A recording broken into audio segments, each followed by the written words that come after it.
κάνουμε τον σχολιασμό μας και την ανάλυση μας για την σημερινή ημέρα. Δημήτρη μου, καλή σου ημέρα από την ΚΟ. Καλημέρα σας, καλημέρα σας. Χαίρομαι που είσαι μαζί μας. Έχουμε να τα πούμε από τις εκλογές. Ναι, έχουμε αρκετό καιρό. Για πες μας λοιπόν, Δημήτρη, πώς διαμορφώνεται σήμερα η κατάσταση. Κάποιοι είναι εκείνοι που είναι λίγο έτσι στα πλαίσια του σκεπτικισμού. Έχουμε βεβαίως μια στροφή προς την τεχνολογική ανάπτυξη και έκρηξη βλέπουμε από τον πρόεδρο Τραμπ. Και βεβαίως σήμερα γράφει ιστορία, καθώς γίνεται νομίζω μόλις ο δεύτερος πρόεδρος της Αμερικής που δεν κάνει συνεχόμενη θητεία. Ναι, ακριβώς αυτό είναι ένα ιστορικό προηγούμενο για τον Ντόναλντ Τραμπ, αλλά εκείνο που θα ζήσει η Αμερική και ο πλανήτης σήμερα είναι κάτι πρωτόγνωρο πραγματικά. Σε λίγες ώρες από τώρα, όταν θα ορκιστεί ως ο 47ος πρόεδρος των Ηνωμένων Πολιτειών, ο Ντόναλντ Τραμπ θα προχωρήσει σε υπογραφή τουλάχιστον 200 προεδρικών διαταγμάτων. Είναι κάτι πρωτοφανές, δεν έχει καταλάβει ακόμα κανείς πραγματικά εκτός Αμερικής το τι έρχεται και δυστυχώς δεν το έχουμε καταλάβει και εδώ στην Ελλάδα. Τι σημαίνει αυτό? Σύστημα. Σημαίνει ότι σε όλα τα επίπεδα αλλάζει άρδιν η πολιτική των Ηνωμένων Πολιτειών, η πολιτική της Αμερικής. Ενέργεια, εξωτερική πολιτική, αμυντική πολιτική, οικονομική πολιτική. Το walk πεθαίνει σήμερα, για όσους δεν το έχουν καταλάβει.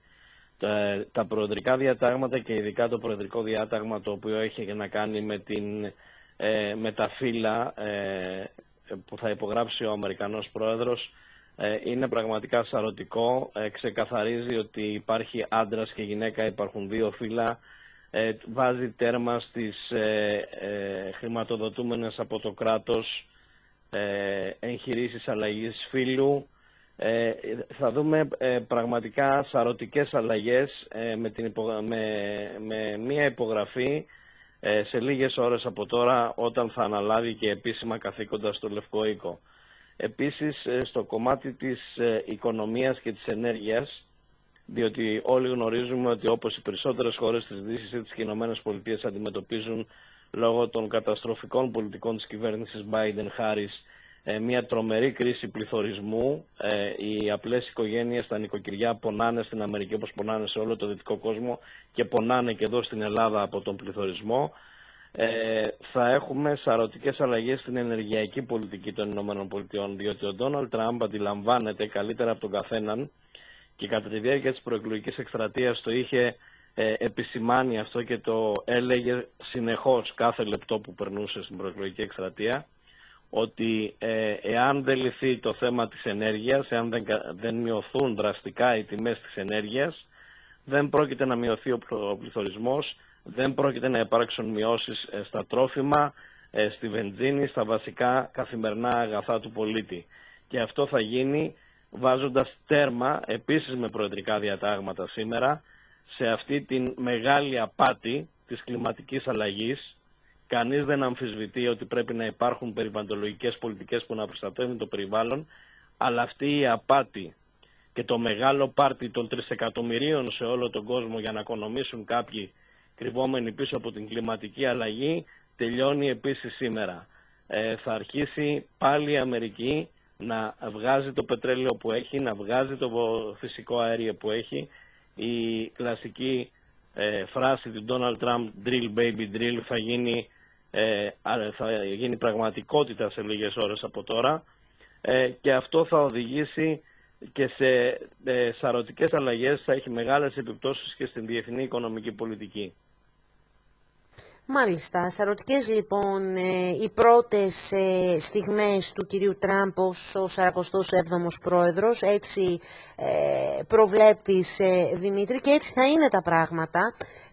Και βεβαίως είχαμε χθες από ό,τι είδα και μία συνάντηση, μία εκδήλωση χαράς εν ώψη και της ορκομοσίας των επιφανών Ελληνοαμερικανών στη Ουάσιγκτον. Συγκεντρώθηκαν από όλη την Αμερική και μάλιστα ήταν και η επίσημη πρώτη συνάντηση με τη νέα πρέσβη σφυρά, Δημήτρη. Τι έχουμε να περιμένουμε λοιπόν από την παρουσία της κυρίας Γκίλφοιλ στην Ελλάδα, η οποία πολλοί δεν έχουν αντιληφθεί ότι πρόκειτο από τις στενότερες συνεργάτηδες του κυρίου Τραμπ επί πάρα πολλά χρόνια.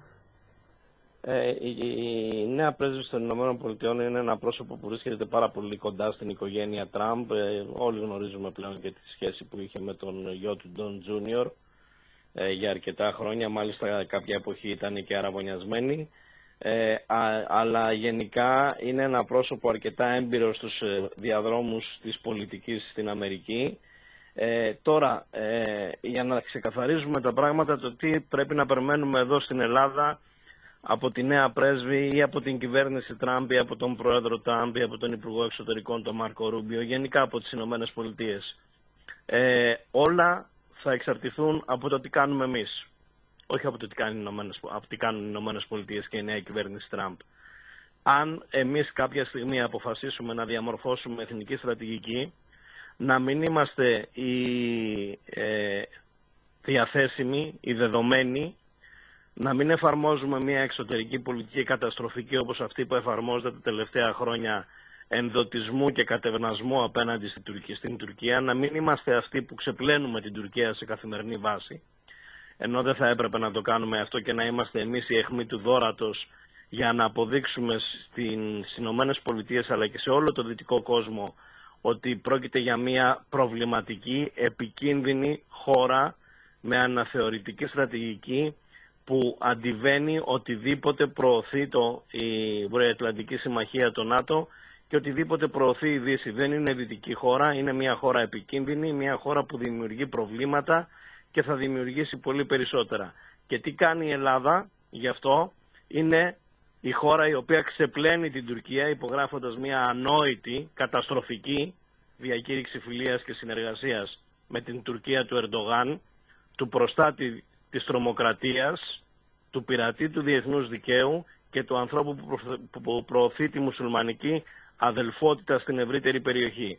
Αυτά κάποια στιγμή πρέπει να τα λέμε, κάποια στιγμή ο ελληνικός λαός πρέπει να τα κατανοήσει για να καταλάβει ότι δεν θα φταίει ο οποιοσδήποτε Τραμπ, ο οποιοσδήποτε Ρούμπιο ή οποιαδήποτε Γκούλιλ Φόη, η καινούργια πρέσβη των Ηνωμένων Πολιτειών, εάν κάτι αρνητικό συμβεί στην Ελλάδα. Εκείνοι που θα φταίμε είμαστε εμείς, αν δεν καταλάβουμε ότι πρέπει να διαμορφώσουμε εθνική στρατηγική που θα έχει στο κέντρο το εθνικό συμφέρον και την προστασία της εθνικής κυριαρχίας και εδαφικής ακεραιότητας της χώρας μας.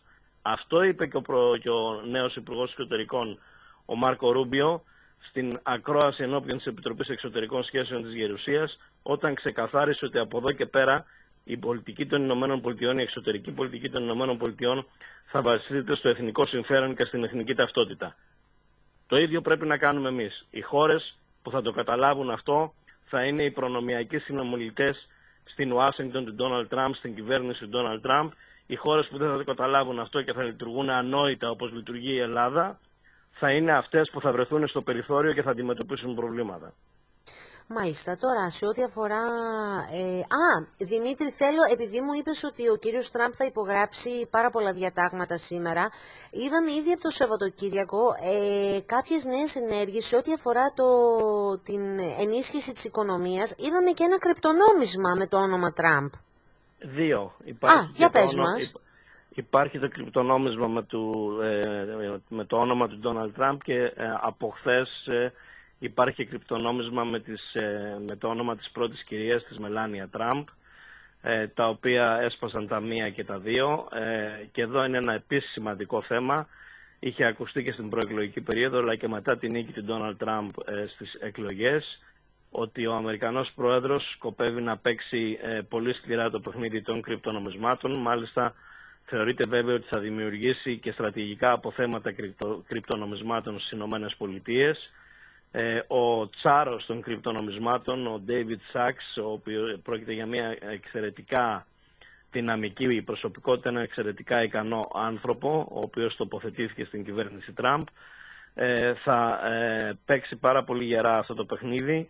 Γενικά είναι μια κατάσταση η οποία είναι ένα τσουνάμι αλλαγών που ξυλώνει στην κυριολεξία αυτό που γνωρίζαμε μέχρι σήμερα, Γράφω πάρα πολλά χρόνια και λέω εδώ και πάρα πολλά χρόνια ότι κάποιοι δεν καταλάβαιναν ότι το εγχειρίδιο το οποίο διαμορφώθηκε στις διεθνείς σχέσεις μετά το δεύτερο παγκόσμιο πόλεμο έχει τελειώσει και ότι οι κανόνες του παιχνιδιού δεν ισχύουν όπως τους γνωρίζαμε και ότι μιλάμε πλέον για ένα νέο εγχειρίδιο που διαμορφώνεται, και η συντριπτική νίκη του Ντόναλντ Τραμπ στις προεδρικές εκλογές της 5ης Νοεμβρίου του έδωσε την δυνατότητα και του δίνει τη δυνατότητα να είναι αυτός που θα διαμορφώσει αυτό το νέο εγχειρίδιο διεθνών σχέσεων για τον πλανήτη, αλλά σίγουρα στον δυτικό κόσμο. Μάλιστα. Τώρα να πάμε και στο τελετουργικό. Τι ώρα ξεκινούν οι μεταδόσεις, ώρα Ελλάδος βεβαίως, και ποια είναι η ώρα, γιατί λίγο έχω μπερδευτεί, Δημήτρη, έχω δει διάφορες ώρες για την ώρα της πραγματικής ορκομοσίας και ποιες είναι οι αλλαγές που έχουμε. Επίσης, μετά από πάρα πολλά χρόνια θα δούμε διαφοροποίηση στην τελετή ορκομοσίας. Δύο πράγματα. Δεν χρειάζεται να έχει κανείς καμία απορία όσον αφορά την ώρα της ορκομοσίας. Είναι 12 το μεσημέρι ώρα Ουάσιγκτον. Ορίζεται συνταγματικά αυτό. Δεν είναι κάτι που αλλάζει. 7 η ώρα Ελλάδος το απόγευμα για την χώρα μας εδώ. Πολύ ωραία. Θα γίνει η τελετή ορκομοσίας. Είναι η τελετή ορκομοσίας για δεύτερη φορά μετά από την δεύτερη εκλογική νίκη του αείμνηστου Ρόναλντ Ρέγκαν. Θα γίνει στο εσωτερικό του Καπιτολίου και όχι στα σκαλιά του Καπιτολίου όπως έχουμε συνηθίσει για πάρα πολλά χρόνια. Ο ίδιος ο Ντόναλντ Τραμπ έδωσε εντολή να γίνει αυτό, αναφερόμενος στις πραγματικά δύσκολες καιρικές συνθήκες. Επικρατεί παγετός στην Ουάσιγκτον, αλλά να μην κοροϊδευόμαστε, αν θέλουμε να λέμε τα πράγματα με το όνομά τους. Γνωρίζουμε αυτή τη στιγμή ότι για μία σειρά από επικίνδυνα πρόσωπα σε όλο τον κόσμο και από επικίνδυνες οργανώσεις και στο εσωτερικό της Αμερικής αλλά και διεθνώς, ο Ντόναλντ Τραμπ είναι ο υπαριθμόν ένας στόχος για απόπειρα δολοφονίας. Ήδη έχει αποφύγει 2, κατά πολλούς 3 στη διάρκεια της προεκλογικής εκστρατείας πριν τις εκλογές και σίγουρα αποτελεί στόχο, οπότε κανείς δεν ήθελε να πάρει αυτό το ρίσκο, γιατί όπως είχε πει και ο Ντόναλντ Ράμσφελντ, ο πρώην Υπουργός Άμυνας των ΗΠΑ μετά την 11η Σεπτεμβρίου, όταν ένας τρομοκράτης βάζει κάτι στο μυαλό του είναι πολύ δύσκολο να τον αντιμετωπίσεις, όσο και καλά να είναι τα μέτρα ασφαλείας. Οπότε θα γίνει μέσα η τελετή και βασικά θα είναι επίσης μια όμορφη τελετή για όσους είχαν την ευκαιρία και στη διάρκεια της ζωής τους. Θα το δουν και οι τηλεθεατές σε όλο τον κόσμο. Η ροτόντα του Καπιτολίου είναι ένα πάρα πολύ εντυπωσιακό σημείο για να γίνει μια τέτοιου είδους τελετή ενός Προέδρου ο οποίος, όπως είπα, έχει όλο το δρόμο μπροστά του να αλλάξει ριζικά τη Δύση όπως το γνωρίζαμε μέχρι σήμερα. Δημήτρη μου, θέλω να σε ευχαριστήσω πάρα πολύ για το χρόνο σου, να σου ευχηθώ να έχεις μια όμορφη ημέρα. Περιμένουμε και τη βραδινή σου ανάλυση βεβαίως μετά από όλες τις διαδικασίες και τις τελετές που θα έχουμε σήμερα και τις υπογραφές. Θα βρίσκομαι με τους καλούς συναδέλφους Νικόλα Βαφιάδη και την Ρίτσα Μπιζόγλη στον Αντένα. Πάρα πολύ ωραία.